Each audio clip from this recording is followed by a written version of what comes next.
Hi you guys, welcome back to my YouTube channel.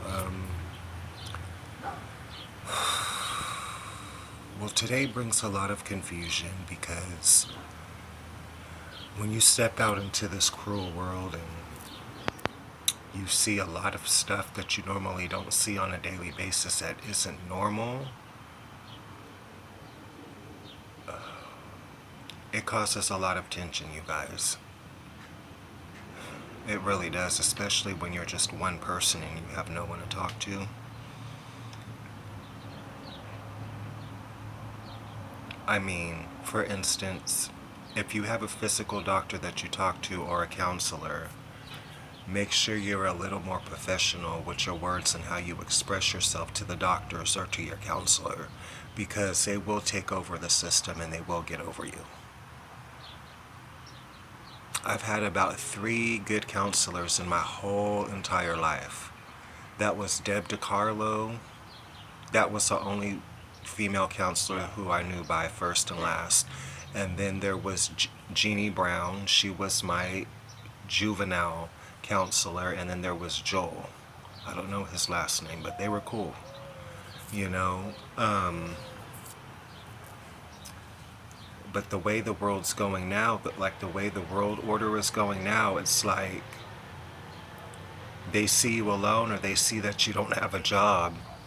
Society or certain people is going to find their certain way to antagonize you or make you feel weak, if that makes sense. I mean, I was born and raised in Tulare, California my whole life. You know, my grandma, she was a natural citizen. She was an American citizen, you know. She did not have a foreign accent at all. She was all American. You know, knowing that I'm biracial and knowing that I have people in my family that are biracial or solid, you know, that still doesn't define me. I'm still who I am, if that makes sense. I mean, I came out of my mom's womb born a male, not a female. You know, but the way the world's going now, it's like, you know, you got presidents debating on what to do and how to do it. But on top of everything, it's like knowing that I don't take medication and knowing that, you know, I treat myself with cannabis. All of a sudden, it's like, you know, I go to the I go to the dispensary and they tell me out of nowhere, a Hispanic girl tells me out of nowhere, she's like, well, you've reached your limit, you can't get this grade of weed anymore, you need to move on to another grade. And then I'm telling myself, like, excuse me, I've been coming to this smoke shop for like a year and a half. Why all of a sudden you guys want to pull my card? You know, I mean, mind me, she's like, well, you need to speak to a doctor or you need to have, you know, a record saying that you are approved for cannabis. And I'm looking at myself like I'm in a daze, like, oh no. Like, knowing that I've never been a drug addict, they're really trying to pull my card and trying to get me to, you know, act out and cause an episode, which I wasn't going to do. I was calm, cool, and collected. I was just like, really, you know, like just, you know, going along with it. But that's like working at a smoke shop, you know. People fiend, you know, you got to deal with multiple personalities, you know, which is understandable. I mean, that's like working at a liquor store. Thank God I've never had to work at a liquor store or at a gas station, you know, because you never know, you could get robbed and some more stuff. But my thing is, people who really need the marijuana, that go to the dispensary, that don't do drugs, that don't drink, that don't smoke cigarettes, I think they don't need a medical record or anything. You know, I think the girl was just talking out of her neck because she couldn't get a hit. I don't know. But yeah, you guys, and then it's like, I mean, on a daily basis, it's like, you know, my brother, he's paying rent here. He doesn't own this house, he pays rent. And then it's like, people can make so much noise in the backyard, you know, like starting off with hammering and, you know, just, you know how then people do it, hammering stuff every day, not doing anything, just making noise. And I mean, it's crazy. I mean, you'd figure that this fence right here would get hammered. I mean, they're making all this unnecessary noise, but they're not doing anything about the fence. What's all that clicking for? I mean, what? Is this like a pet cemetery or what? Are you torturing animals or like what are you doing? And then it's like, you know, I'm not a nosy person or anything. I just, you know, I hear, I sense things.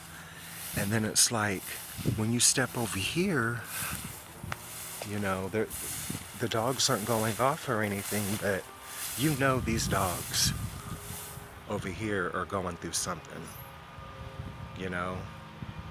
But that fence is coming down, and then you got the fence over here, you know, that's falling apart. But knowing my brother, he doesn't cause problems, you know. We're all different. But me being the oldest, I'm going to try to do what's right for my family. You know, I'm going to try to be fair. But if people don't want to be fair, that's on them. I'm not going to act out because somebody doesn't want me, you know, or I'm not going to act out because I can't fit in. I'm going to be me. I'm going to be me, okay? But I love the grass.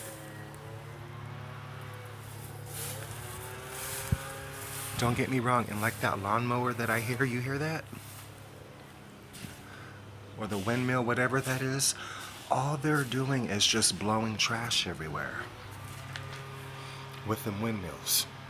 Like you want a professional janitor, you want a professional construction worker, you want a professional maintenance worker keeping the gutters clean, train me. Because I know what to do, okay? I was brought in this world not to cause damage. I was brought in this world to help my family and to cleanse, okay? So, yeah. But I'm not perfect or anything, you know?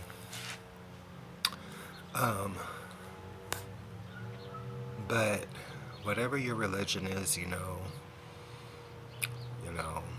whether you pray to God or whatever it may be, keep praying, because I know I'm going through racist episodes. Sad to say, I mean, I'm not a murderer and I don't poison, but at the end of the day, I'm not going to live a life for nobody. You know, that's like for anyone. You go out of your way and, you know, you buy something out of your culture, you know, that doesn't necessarily mean you owe them people. It's in America for a reason, right? But at the same time, like, you got all these little shacks, like all these little, you know, illegal shacks that are getting built, and, you know, people getting kidnapped and raped and murdered, and that's what makes the world illegal, you know. But I'm country, you know. I was born and raised, you know, around my family, so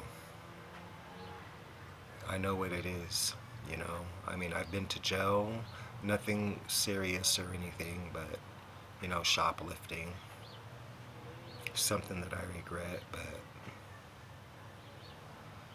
I don't know, you guys, it's like a ticking bomb. I mean, we have to live life, we have to cherish it, we have to protect our family, you know. We can't let the devil interact with the BS, even on a bad day. Like, we have to try to cope. I go out and walk when I'm upset. That's what I do. Let off steam. Don't damage anything. Just walk. Put some shades on, or just think about a song or something in your head, you know. But yeah, these alleys, they need to be cleaned out.